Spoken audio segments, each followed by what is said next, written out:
You have been selected with 16 lakh package ಅಂದ್ಬಿಟ್ಟು ನಾನು ತಲೆ ಕಟ್ಟೋದು ಏನು ಗುರು ಇದು 16 ಲಕ್ಷ ಅಂದಿದ್ದು 16 ಲಕ್ಷ ಅವ್ರು ಕೊಡೋಕೆ ರೆಡಿ ಆಗಿಬಿಟ್ಟಿದಾರಲ್ಲ ಅಂತ ಅಂದ್ಬಿಟ್ಟು ನಿನ್ಗೆ ಹೆಂಗೆ ಗೊತ್ತಾಯ್ತು ಅಂತಂದೆ ನಾನು ವೀಡಿಯೋಸ್ ನೋಡಿದೆ ಅಂತಂದೆ ಸರಿ ಅದ್ರಲ್ಲಿ ಫೇಸ್ ಬರ್ತಾ ಇತ್ತಾ ಯಾವುದೋ ಒಂದು ವಿಡಿಯೋಲಿ ಮುಖದ ತೋರಿಸಿದೆ ಅಷ್ಟೇ ಸರಿ ಅಂತ ಅಂದ್ಬಿಟ್ಟು ನೋಡ್ಬಿಟ್ಟು ನಾನು ಹೇಳಿದೆ ನೀ ಯಾರಿಗೂ ಹೇಳ್ಬೇಡ ಮಗ ಅಂತಂದೆ ಆಲ್ರೆಡಿ ಟೀಮ್ ಅವರಿಗೆಲ್ಲ ಹೇಳ್ಬಿಟ್ಟಿದ್ದೀನಿ ಮಗ ಅಂತದ ಮೊದಲನೇದು $100 ಕ್ರಾಸ್ ಆಗಬೇಕಾದ್ರೆ ಸುಮಾರು ಆಲ್ಮೋಸ್ಟ್ ಒಂದು 9-10 ತಿಂಗಳು ತೊಗೊಂಡಿತ್ತು ಇದು 6 ತಿಂಗಳೆಲ್ಲ ಆಯಿತು ಅವನೇನು ಹೇಳಿದ್ದೀನಿ ಅಂತಂದಲ್ಲ ಎಲ್ಲರೂ ಬಂದು ಅಪ್ರಿಷಿಯೇಟ್ ಮಾಡೋಕ್ಕೆ ಶುರು ಮಾಡಿದ್ರು ಕೆಲಸದ ಜೊತೆಗೆ ನೀವು ಇದನ್ನು ಮಾಡ್ತೀರಾ ಭಾಳ ಚೆನ್ನಾಗಿ ಮಾಡಿದ್ದೀರಾ ಹಾಗೆ ಹೀಗೆ ಅಂತೆಲ್ಲ ಅನ್ನೋಕ್ಕೆ ಶುರು ಮಾಡಿದ್ರು ನಾನು ನನ್ನ ಕಂಪ್ನಿಲಿ ನಾನು ರಿಸೈನ್ ಮಾಡೋಕ್ಕೆ ಹೋದ್ನಲ್ಲ ಅವಾಗ ನನ್ನ ಮ್ಯಾನೇಜರ್ ಕೇಳಿದ್ದು ಒಂದೇ ಒಂದು ಮಾತು ಇಷ್ಟು ಚೆನ್ನಾಗಿ ಕೆಲಸ ಮಾಡ್ತಿದ್ದೀರಾ ಯಾಕೆ ಕ್ವಿಟ್ ಮಾಡ್ತಿದ್ದೀರಾ ಅಂತ ಕೇಳಿದ್ರು ಇಲ್ಲ ನಾನು ಬೇರೆ ಹಾಬೀಸ್ ಎಲ್ಲ ಇದೆ ಅಂತಂದೆ ಒಂದು ಸ್ವಲ್ಪ ದಿವಸ ಎಕ್ಸ್ಟೆಂಡ್ ಮಾಡ್ಬೋದಾ ಅಂತ ಕೇಳಿದ್ರು ವಾವ್ ನಾನು ಎಷ್ಟು ದಿವಸ ಅಂತ ಕೇಳಿದೆ ಒಂದು ಅಂದಾಜಿಂದ ಎಷ್ಟು ವರ್ಷ ಜಾಬ್ ಮಾಡಿದ್ರಿ ನೀವು?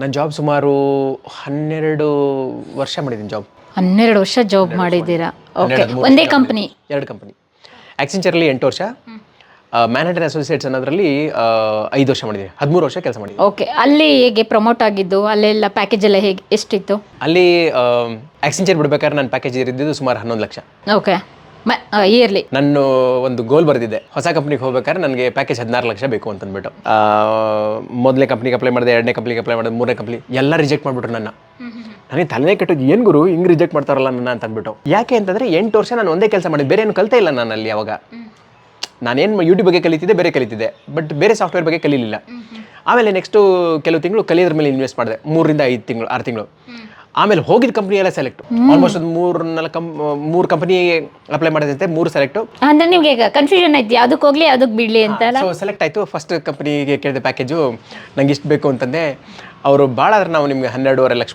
ಕೊಡ್ಬೋದು ಅಂತಂದರು ಅಯ್ಯೋ ಅದು ಭಾಳ ಡಿಫ್ರೆನ್ಸ್ ಏನಲ್ಲ ಅಂತಂದ್ರು ನಾನು ಸುಮ್ಮನೆ ನೆಕ್ಸ್ಟ್ ಕಂಪ್ನಿ ಹೋದೆ ಅವರು 13.25 ಅಂತಂದರು ಸರಿ ಇನ್ನು ಒಂದೇ ಒಂದು ವಾರ ಇದ್ದಿದ್ದು ನನಗೆ ಆಕ್ಸೆಂಚರ್ ನಾನು ಬಿಡೋಕ್ಕೆ ಅವಾಗ ಬಂದಿದ್ದೆ ಮ್ಯಾನ್ಹ್ಯಾಟನ್ ಅಸೋಸಿಯೇಟ್ಸು ಸರಿ ಅಂತ ಇಂಟರ್ವ್ಯೂ ಎಲ್ಲ ಮುಗೀತು HR ಕೇಳಿದ್ರು ಏನು ನಿಮ್ಮ ಎಕ್ಸ್ಪೆಕ್ಟೇಷನ್ ಅಂತಂದರು 16 ಲಕ್ಷ ಪ್ಯಾಕೇಜ್ ಅಂತಂದೆ ಅವ್ರು ಹೇಳಿದ್ರು ಸಾರಿ ನಮ್ಮ ಕಂಪ್ನಿ ನಿಮಗೆ ಅಷ್ಟು ಪ್ಯಾಕೇಜ್ ಕೊಡೋಕ್ಕಾಗಲ್ಲ ಅಂತ ಒಂದು ಮಾತಂತಂದರು ಸರಿ ಬಿಡುಗರು ಅಂತ ಅಂದ್ಕೊಂಡು ಬಂದೆ ನಾನು ವಿಷನ್ ಬೋರ್ಡ್ ಅಂತ ಬರೀತೀನಿ ಅದೇ ನಿಮ್ಗೆ ಒಳಗಡೆ ಮೇಲೆ ತೋರಿಸ್ತೀನಿ ಸರಿ ಅಂತ ಬಂದೆ ನೆಕ್ಸ್ಟ್ ಡೇ ಬೆಳಿಗ್ಗೆ ಇಮೇಲ್ ಬರುತ್ತೆ ಮ್ಯಾನ್ಹ್ಯಾಟನ್ ಅಸೋಸಿಯೇಟ್ಸಿಂದ you have been selected with 16 lakh package ಅಂದ್ಬಿಟ್ಟು ನಾನು ತಲೆ ಕಟ್ಟೋದು ಏನು ಗುರು ಇದು 16 ಲಕ್ಷ ಅಂದಿದ್ದು 16 ಲಕ್ಷ ಅವ್ರು ಕೊಡೋಕೆ ರೆಡಿ ಆಗಿಬಿಟ್ಟಿದಾರಲ್ಲ ಅಂತ ಅಂದ್ಬಿಟ್ಟು ಅಲ್ಲ ಆಗಲ್ಲ ಅಂತಂದರು ಮತ್ತೆ ಅವರೇ ಒಪ್ಕೊಂಡು ದಿಗದ ಪ್ಯಾಕೇಜ್ ಆಲ್ಸೋ ಏನು ಇನ್ಫ್ಲೂಯೆನ್ಸ್ ಏನಾದ್ರು ನಡೆಯುತ್ತಾ ಏನು ಇನ್ಫ್ಲೂಯೆನ್ಸ್ ಎಲ್ಲ ಏನಿಲ್ಲ ಪ್ಯೂರ್ಲಿ ಬೇಸ್ಡ್ ಆನ್ ಟ್ಯಾಲೆಂಟ್ ಮತ್ತೆ ನಿಮ್ಮ ಸ್ಕಿಲ್ ಓಕೆ ಅಷ್ಟೇ ನಡೆಯೋದು ಎಲ್ಲ IT ಫೀಲ್ಡ್ ಆಗಿರ್ಬೋದು ನಿಮ್ಮ ಗೌರ್ಮೆಂಟಲ್ಲಿ ಏನೋ ಸ್ವಲ್ಪ ನಡಿಬೋದೇನೋ IT ಅಂತೂ ಏನೂ ನಡೆಯೋದಿಲ್ಲ ಓಕೆ ನಿಮ್ಮ ಟ್ಯಾಲೆಂಟು ನೀವು ಕಲ್ತಿರೋಂಥದ್ದು ಕಲ್ತಿರೋದು ನಿಮ್ಮ ಎಬಿಲಿಟಿ ಮೇಲೆ ನಿಮ್ಮ ಇಂಟರ್ವ್ಯೂ ಮೇಲೆ ಆ ಬೇಸ್ ಮೇಲೆ ನಿಮ್ದು ಹೋಗುತ್ತೆ ಸರಿ 16 ಲಕ್ಷ ಸಿಕ್ತು ಪ್ಯಾಕೇಜು ಶುರು ಮಾಡಿದೆ ಮ್ಯಾನ್ಹ್ಯಾಟನ್ ಅಸೋಸಿಯೇಟ್ಸಲ್ಲಿ ಅಲ್ಲಿ 5 ವರ್ಷ ಕೆಲಸ ಮಾಡಿದೆ ಮ್ಯಾನೇಜರ್ ಪೋಸ್ಟಿಂಗಲ್ಲಿದ್ದೆ ಆವಾಗಲೇ ಕಾಂಟೆಂಟ್ ಕ್ರಿಯೇಷನ್ ಬೇರೆ ಶುರು ಮಾಡಿದ್ದೆ ಜೊತೆಗೆ ನಡೀತಿತ್ತು ಇನ್ಫ್ಯಾಕ್ಟ್ ಏನಾಯಿತು ಅಂತಂದರೆ ನಾನು ವಿಡಿಯೋ ಮಾಡ್ತಿದ್ದೀನಿ ಅಂತ ಯಾರಿಗೂ ಹೇಳ್ತಿರ್ಲಿಲ್ಲ ಇದೊಂದು ಭಾರಿ ಇಂಟ್ರೆಸ್ಟಿಂಗ್ ಇದೆ ಓಕೆ ಹೇಳಂಗೂ ಇಲ್ವಲ್ಲ ಇಲ್ಲ ಏನಕ್ಕೆ ಅಂತಂದರೆ ನನಗೆಲ್ಲೋ ಒಂದು ಹೆದರಿಕೆ ಇವರು ಜಾಬ್ ಬಿಟ್ಬಿಟ್ಟು ಇದನ್ನೆಲ್ಲ ಮಾಡ್ತಿದ್ದಾರೆ ಅಂತ ಯಾರು ಅಂದ್ಬಿಟ್ರೆ ಸರಿ ಹಾಗಂತಂದ್ಬಿಟ್ಟು ನಾನು ಯಾರಿಗೂ ಹೇಳ್ತಿರಲಿಲ್ಲ ನಾನು ವಿಡಿಯೋ ಮಾಡ್ತಿದ್ದೀನಿ ಅಂತ ಅಂದ್ಬಿಟ್ಟು ಅದ್ರಲ್ಲಿ ಒಂದು ದಿವಸ ಏನಾಯಿತು ಯಾರೋ ಒಬ್ಬ ಬಂದ್ಬಿಟ್ಟು A to C arts and crafts ನಿಂದೆ ಅಲ್ವಾ ಮಗ ಅಂತ ಅಂದ್ಬಿಟ್ಟ ಹೌದು ಮಗ ಅನ್ಬೇಕಿತ್ತ ನಾನು ಅದಕ್ಕೆ ನಿಧಾನಕ್ಕೆ ಹೇಳು ನಿನ್ಗೆ ಹೆಂಗೆ ಗೊತ್ತಾಯ್ತು ಅಂತಂದೆ ನಾನು ವೀಡಿಯೋಸ್ ನೋಡಿದೆ ಅಂತಂದೆ ಸರಿ ಅದ್ರಲ್ಲಿ ಫೇಸ್ ಬರ್ತಾ ಇತ್ತಾ ಯಾವುದೋ ಒಂದು ವಿಡಿಯೋಲಿ ಮುಖದ ತೋರಿಸಿದೆ ಅಷ್ಟೇ ಸರಿ ಅಂತ ಅಂದ್ಬಿಟ್ಟು ನೋಡ್ಬಿಟ್ಟು ನಾನು ಹೇಳಿದೆ ನೀ ಯಾರಿಗೂ ಹೇಳ್ಬೇಡ ಮಗ ಅಂತಂದೆ ಆಲ್ರೆಡಿ ಟೀಮ್ ಅವರಿಗೆಲ್ಲ ಹೇಳ್ಬಿಟ್ಟಿದ್ದೀನಿ ಮಗ ಅಂತದ ನಾನಂದೆ ಗುರು ಏನು ಗುರು ಮಾಡಿದೆ ನೀನು ಅಂತ ನಾನು ಒಂದೇನು ಅಂತಂದರೆ ಆ ಮೂಮೆಂಟಲ್ಲಿ ಅದೊಂದು ಇನ್ಫೀರಿಯರ್ ಥಾಟ್ಸ್ ಇರುತ್ತಲ್ಲ ನಮಗೆ ಯಾರಿಗಾದ್ರೂ ಗೊತ್ತಾದ್ರೆ ಹೆಂಗೆ ಯಾರಾದರೂ ಏನಾದರೂ ಅಂತಾರ ಅಂತಂದ್ಬಿಟ್ಟು ಆ ನೆಗೆಟಿವ್ ಥಾಟ್ಸು ನಮ್ಮ ಗ್ರೋತನ್ನು ಸ್ಟಾಪ್ ಮಾಡುತ್ತೆ ಆ್ಯಕ್ಚುಲಿ ಅಲ್ಲಿವರೆಗೂ ನನ್ನ ಚಾನಲ್ ಸ್ಕೇಲಪ್ ಆಗ್ತಿರ್ಲಿಲ್ಲ ಭಾಳ ಸ್ಲೋ ಸ್ಕೇಲಪ್ ಆಗ್ತಿತ್ತು ಅವನೇನು ಹೇಳಿದ್ದೀನಿ ಅಂತಂದಲ್ಲ ಎಲ್ಲರೂ ಬಂದು ಅಪ್ರಿಷಿಯೇಟ್ ಮಾಡೋಕ್ಕೆ ಶುರು ಮಾಡಿದ್ರು ಕೆಲಸದ ಜೊತೆಗೆ ನೀವು ಇದನ್ನು ಮಾಡ್ತೀರಾ ಭಾಳ ಚೆನ್ನಾಗಿ ಮಾಡಿದ್ದೀರಾ ಹಾಗೆ ಹೀಗೆ ಅಂತೆಲ್ಲ ಅನ್ನೋಕ್ಕೆ ಶುರು ಮಾಡಿದ್ರು ಅದು ನನಗೂ ಒಂಥರ ಕಾನ್ಫಿಡೆನ್ಸ್ ಕೊಡೋಕ್ಕೆ ಶುರು ಮಾಡಿತು ಅದಾದಮೇಲೆ ನಾನು ಇನ್ನೂ ಜಾಸ್ತಿ ವಿಡಿಯೋಸ್ ಮಾಡೋಕ್ಕೆ ಶುರು ಮಾಡಿದೆ ಯಾರು ನೋಡಿದ್ರು ನನಗೆ ಖುಷಿ ಆಗೋದು ಅಲ್ಲಿಂದ ನನ್ನ ಚಾನಲ್ದು ಎಕ್ಸ್ಪೋನೆನ್ಷಿಯಲ್ ಗ್ರೋತ್ ಶುರು ಆಯಿತು ಓಕೆ ಯಾವ ಇಯರ್ 2015 ಅವಾಗ exponential growth A to C ಅದೆಲ್ಲ ಸ್ಕೇಲಪ್ ಆಗಿದ್ದು ಮೇಜರ್ಲಿ ಆವಾಗಲೇ ಓಕೆ ನೀವು ಫಸ್ಟ್ ವಿಡಿಯೋ ಹಾಕಿದಾಗ್ಲೇ ಕ್ಲಿಕ್ ಆಯ್ತಾ ಫಸ್ಟ್ ವಿಡಿಯೋ ಅಂತಲ್ಲ ಆರ್ಟ್ ಆ್ಯಂಡ್ ಕ್ರಾಫ್ಟ್ ಅಲ್ವಾ 6 ತಿಂಗಳಲ್ಲೇ ಇದು $100 ಕ್ರಾಸ್ ಆಗಿತ್ತು ಮೊದಲನೇದು $100 ಕ್ರಾಸ್ ಆಗಬೇಕಾದ್ರೆ ಸುಮಾರು ಆಲ್ಮೋಸ್ಟ್ ಒಂದು 9-10 ತಿಂಗಳು ತೊಗೊಂಡಿತ್ತು ಇದು 6 ತಿಂಗಳೆಲ್ಲ ಆಯಿತು ಅದಾದಮೇಲೆ ಸುಮಾರು ಜನ ಕೇಳಕ್ಕೆ ಶುರು ಮಾಡಿದ್ರು ಹೆಂಗೆ ಮಾಡ್ತೀರಾ ಹಾಗೆ ಮಾಡ್ತೀರಾ ಅಂತ ಅಂದ್ಬಿಟ್ಟು ಅಂದರೆ ನೀವು DC ಮೋಟಾರ್ಸ್ ಎಲ್ಲ ಇಟ್ಕೊಂಡು ವೇಸ್ಟೇಜ್ ಎಲ್ಲ ಏನೇನಿರುತ್ತೆ ಅದನ್ನೆಲ್ಲ ಕನೆಕ್ಟ್ ಮಾಡಿಕೊಂಡು ನೀವು ಒಂದು ರೀತಿಯಾಗಿ ವೆಹಿಕಲ್ ಥರ ಮಾಡ್ತೀರಾ, ಬೇರೆ ಬೇರೆ ರೀತಿಯಾಗಿ ಮಾಡ್ತೀರಾ, ಏನು ಹೇಳ್ತೀರಾ ಅದ್ರ ಹಾಬಿಗೆ? ಅದಕ್ಕೆ ನೀವು ಸೈನ್ಸ್ ಪ್ರಾಜೆಕ್ಟ್ ಅಂತ ಬರ್ಬೋದು. ಸೈನ್ಸ್ ಪ್ರಾಜೆಕ್ಟ್ ಅಂದರೆ ನಮ್ಮಲ್ಲಿ ಇವಾಗ ಫಾರ್ ಎಕ್ಸಾಂಪಲ್ ಇವಾಗ ಕ್ಲಾಸ್ಗಳಲ್ಲೆಲ್ಲ ಕೊಡ್ತಾರೆ ನೋಡಿ, ಪ್ರಾಕ್ಟಿಕಲ್ ಆಗಿ ಮನೇಲಿ ಮಾಡ್ಕೊಂಬನ್ನಿ ಮಾಡೆಲ್ ಥರ ಅಂತ ಹೇಳಿ, ಅದಕ್ಕೆಲ್ಲ ಹೆಲ್ಪ್ ಆಗುತ್ತೆ. ಸರಿಯಾಗಿ ಮಾಡ್ತಿದ್ದೆ, ಅದನ್ನ ತೋರಿಸ್ತಾ ಇದ್ದೆ. ಅವಾಗಲೂ ನೀವು ಕ್ಯಾಮ್ರಾ ಏನು ತಗೊಂಡಿಲ್ಲ, ಜಸ್ಟ್ ಫೋನಲ್ಲಿ ಮೊಬೈಲ್ ಇಂದಾನೆ ಒಂದು ಕ್ಯಾಮ್ರಾ ತಗೊಂಡಿದ್ದೆ, normal point and shoot camera ಬರುತ್ತಲ್ಲ ಸಣ್ಣದು, ಅದು ತಗೊಂಡಿದ್ದೆ. ಅಪ್ಡೇಟ್ ಆದ್ರಿ ಸ್ವಲ್ಪ? ಆಮೇಲೆ ನಂದು ಆಕ್ಚುಲಿ ಅಪ್ಡೇಟ್ ಆಗಿದ್ದೆಲ್ಲ 2019 ಆದಮೇಲೆ. ಅಲ್ಲಿವರೆಗೂ ನಾನು ಗ್ಯಾಡ್ಜೆಟ್ಸ್ ಮೇಲೆ ಅಷ್ಟೊಂದು ಇನ್ವೆಸ್ಟ್ ಮಾಡ್ತಿರ್ಲಿಲ್ಲ, ಈಗಲೂ ಅಷ್ಟು ಇನ್ವೆಸ್ಟ್ ಮಾಡಲ್ಲ. ಓಕೆ, ಒಂದು DSLR ತೊಗೊಂಡಿದ್ದೆ, ವೈಫ್ ಕುಕಿಂಗ್ ವಿಡಿಯೋ ಮಾಡ್ತಾರೆ ಅಂತ ಅಂದ್ಬಿಟ್ಟು. ನಾನು ಯೂಸ್ ಮಾಡ್ತಿದ್ದೆ, ಬಟ್ ಅಷ್ಟೊಂದಲ್ಲ. ಸೊ ಹಾಗಾಗಿ ಶುರು ಆಯಿತು, A to C channel scale up ಶುರು ಆಯಿತು. ಸಾಟರ್ಡೆ ಒಂದೇ ದಿನ ಇಲ್ಲಿ ಹೇಳ್ತೀನಿ, ಸುಮಾರು ಜನ ಹೇಳ್ತಾರೆ ನನಗೆ ಜಾಬು ಸೇರ್ತಾ ಇಲ್ಲ, ನನಗೆ ಕೆಲಸ ಇಷ್ಟ ಆಗ್ತಿಲ್ಲ, ನಾನು ಕ್ವಿಟ್ ಮಾಡೋಣ ಅಂತಿದ್ದೀನಿ, ಅದಕ್ಕೋಸ್ಕರ ನಾನು ಬೇರೆ ನೋಡ್ತಿದ್ದೀನಿ ಅಂತ ಅಂದ್ಬಿಟ್ಟು. ನಾನು ಒಂದೇ ಒಂದು ಹೇಳೋದು, ನಿಮಗೆ ಜಾಬು ದುಡ್ಡು ಕೊಡ್ತಿದೆ ಅಂತಂದರೆ ಅದಕ್ಕೆ ನೀವು ಕೆಲಸ ಮಾಡಲೇಬೇಕು, ಅದನ್ನು ಖುಷಿಯಾಗಿ ಮಾಡಬೇಕು, ನೀವು ಮಾಡಲೇಬೇಕು ಅದನ್ನು. ನೀವು ಅದು ಖುಷಿಯಾಗಿ ಮಾಡ್ತಿಲ್ಲ ಅಂತಂದರೆ ನೀವು ನಿಮಗೆ ಅದನ್ನು you are hurting yourself. ಯಾರೋ ಒಂದು 30,000 50,000 ಕೊಡ್ತಿದ್ದಾರೆ ಅಂತಂದರೆ because you add value to them. ನನಗೆ ಯಾರೇ ಬಂದ್ಬಿಟ್ಟು ನನಗೆ ನಾನು ಜಾಬ್ ಕ್ವಿಟ್ ಮಾಡೋಣ ಅಂತೀನಿ ಅಂತಂದರೆ ನಾನು ಅವ್ರಿಗೆ ಹೇಳೋದೊಂದೇ, ನೀವು ಎಷ್ಟು ದಿವಸ ಕೆಲಸ ಮಾಡ್ತೀರೋ ಅಷ್ಟು ದಿವಸ ಫುಲ್ ಖುಷಿಯಾಗಿ ಮಾಡಿ, ಚೆನ್ನಾಗಿ ಕೆಲಸ ಮಾಡಿ. ನೀವು ಬಿಟ್ಟು ಹೋಗ್ತಿದ್ದೀರ ಅಂತಂದರೆ ನಿಮ್ಮ ಮ್ಯಾನೇಜರ್ ನಿಮ್ಮ ವಾಪಸ್ ಕರಿಬೇಕು, ಆ ಥರ ಕೆಲಸ ಮಾಡಿ ಅಂತ ಹೇಳ್ತಿದ್ದೆ. ಸೊ ನನ್ನ ಕಂಪ್ನಿಲಿ ನಾನು ರಿಸೈನ್ ಮಾಡೋಕ್ಕೆ ಹೋದ್ನಲ್ಲ, ಅವಾಗ ನನ್ನ ಮ್ಯಾನೇಜರ್ ಕೇಳಿದ್ದು ಒಂದೇ ಒಂದು ಮಾತು, ಇಷ್ಟು ಚೆನ್ನಾಗಿ ಕೆಲಸ ಮಾಡ್ತಿದ್ದೀರಾ, ಯಾಕೆ ಕ್ವಿಟ್ ಮಾಡ್ತಿದ್ದೀರಾ ಅಂತ ಕೇಳಿದ್ರು. ಇಲ್ಲ, ನಾನು ಬೇರೆ ಹಾಬೀಸ್ ಎಲ್ಲ ಇದೆ ಅಂತಂದೆ. ಒಂದು ಸ್ವಲ್ಪ ದಿವಸ ಎಕ್ಸ್ಟೆಂಡ್ ಮಾಡ್ಬೋದಾ ಅಂತ ಕೇಳಿದ್ರು. ನಾನು ಎಷ್ಟು ದಿವಸ ಅಂತ ಕೇಳಿದೆ, ಏನೇ ಒಂದು 6-8 ತಿಂಗಳು ಎಕ್ಸ್ಟೆಂಡ್ ಮಾಡೋಕ್ಕಾಗತ್ತೆ ಅಂತಂದರು. ಇದು ನನಗೆ ಬೇಕಾಗಿದ್ದು. ಯಾವತ್ತು ಜಾಬ್ ಕ್ವಿಟ್ ಮಾಡ್ಬೇಕಾದ್ರೆ ರಿಗ್ರೆಟ್ ಇರಬಾರ್ದು, ಬೇರೆ ನೋಯಿಸ್ಬಿಟ್ಟು ಬರಬಾರ್ದು. ಬಿಡುಗರು ಅವ್ನು ಬೇರೆ ಏನೋ ಮಾಡ್ತಿದ್ದ, ಅದಕ್ಕೆ ಅವ್ನಿಗೆ ಇಂಟ್ರೆಸ್ಟ್ ಇಲ್ಲ ಜಾಬಲ್ಲಿ, ಅದಕ್ಕೆ ಅವ್ನು ಬಿಟ್ಟೋಗಿದ್ದಾನೆ ಅಂತ ಬರಬಾರ್ದು. ಈಗಲೂ ನಾನು ಆಫೀಸ್ಗೆ ಹೋದರೆ ನನಗೆ ಬೇಕಾಗಿರೋ ವ್ಯಾಲ್ಯೂ ಇದೆ. ಈಗಲೂ ಎಲ್ಲರೂ ಖುಷಿಯಾಗಿ ಮಾತಾಡ್ತಾರೆ, ಎಲ್ಲರೂ ಕರೀತಾರೆ. ಬೇರೆಯವರು ಮ್ಯಾನೇಜರ್ ಏನಾರು ಆಗಿದ್ರೆ ಕಂಪ್ನಿಗಳಾಗಿದ್ದರೆ ಹೇಗಿರುತ್ತೆ ಅಂತ ಹೇಳಿದ್ರೆ, ಬಿಡಿ ಇವರಿಲ್ಲ ಅಂದ್ರೆ ಇನ್ನೊಬ್ರು ಅಂತ ಚೂಸ್ ಮಾಡ್ಕೊಳ್ಳಿ. ಸಾಕಷ್ಟು ಜನಕ್ಕೆ ಕೆಲಸಕ್ಕೆ ಎಷ್ಟು ಕಾಯ್ತಾ ಇದ್ದಾರೆ. ಮತ್ತೆ ಆ ಪ್ಯಾಕೇಜ್ಗಳು 3 ಜನ ಕೊಟ್ಟರೆ ಸಾಕು, ಯೂತೇ ಸಿಗ್ತಾರೆ. ಇನ್ನು ಅವಾಗಷ್ಟೇ ಫ್ರೆಶರ್ ಬಂದವರು, ಆದರೆ ನಿಮ್ಮಲ್ಲಿರೋ ಟ್ಯಾಲೆಂಟು, ನಿಮ್ಮಲ್ಲಿರೋ ವ್ಯಕ್ತಿತ್ವ, ಪರ್ಸ್ನಾಲಿಟೀಸು ಎಲ್ಲಿವರೆಗೂ ಕರ್ಕೊಂಡು ಹೋಗುತ್ತೆ ಅನ್ನೋದಕ್ಕೆ ನೋಡಿ.